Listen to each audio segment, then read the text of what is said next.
Hey people, Positive Paul. It is Saturday evening around 6:45 p.m., August 19th, 2023, and well, over here we're on Hurricane Hillary watch because the roof, well, I tell you what, we definitely batten down the hatches as best can be, but we'll see how this turns out. But here's one for the kids at home, and this is the problem with most Americans, these stiff necked, stubborn, well, let's leave it at that. When you come to Samuel, and one of the problems became, and you see this at the very end of Judges, where the Israelites, each man goes to his own home, his own place, and they did that which was right in their own minds. They did that what they thought was right, and there was a who knows how long of a period that there was no judges, no, the Lord was not there to advise, counsel anybody, and that's where Samuel comes into play. But here, as time drug on, Israel gets their king, and this is through the approval of the Lord. And Samuel anoints Saul, and one of his first,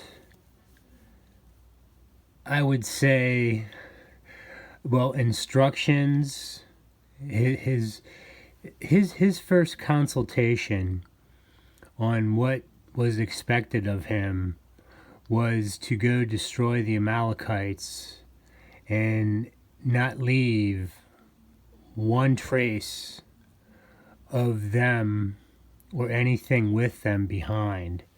And what ended up happening is that Saul made a couple mistakes, and then he actually brings home the Amalekite king with some of the best beasts of the field, and he he says that the people had forced him to do that.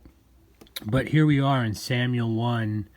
It is chapter 15, and it's starting on verse 13. So Samuel came to Saul, and Saul said unto him, Blessed be thou of the Lord, I have performed the commandment of the Lord. And Samuel said, What meaneth then this bleating of the sheep in my ears, and the lowing of the oxen which I hear?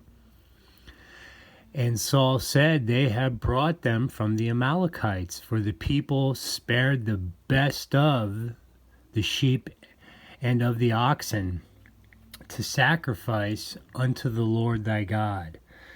So, pretty simple set of instructions that they weren't really followed to the T, but this really upset the Lord God. And Samuel had no choice but to reject Saul. And when Samuel gives Saul the lowdown on what's about to occur concerning his future, Samuel said, Hath the Lord as great delight in burnt offerings and sacrifices as in obeying the voice of the Lord?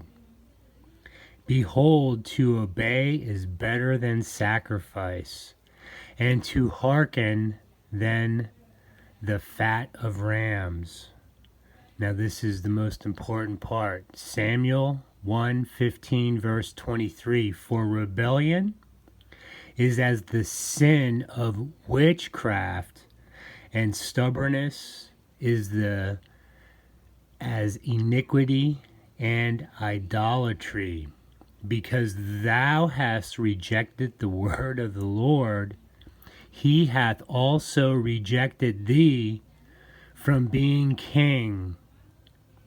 Now, this is going to really be a blow to King Saul, but he does get his kingship, and as we later find out, he does meet his final end in battle.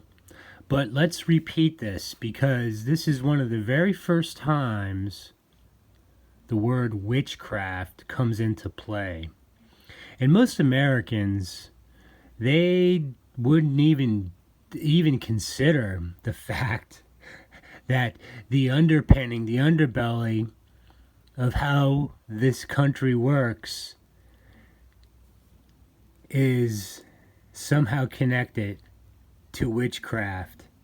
And when you see the controllers have to have their backs against the wall and start explaining things, they sidetrack you with this UFO disclosure business, these aliens, and everything else. But for rebellion is as the sin of witchcraft, and stubbornness is as iniquity and idolatry. All for rejecting the word of the Lord. Now, here we are. We have fires around the globe where we need water and there is none. And here I am. I am very suspect that this, they're really hyping this thing up. So I'm not hoping for widespread damage, but we're prepared. But let's send some of this water, this rain, up into Canada and wherever else it's needed. And my prayers are with all you good folk around the globe. So, if the lights go out, I'll get back to you guys as soon as possible. Peace.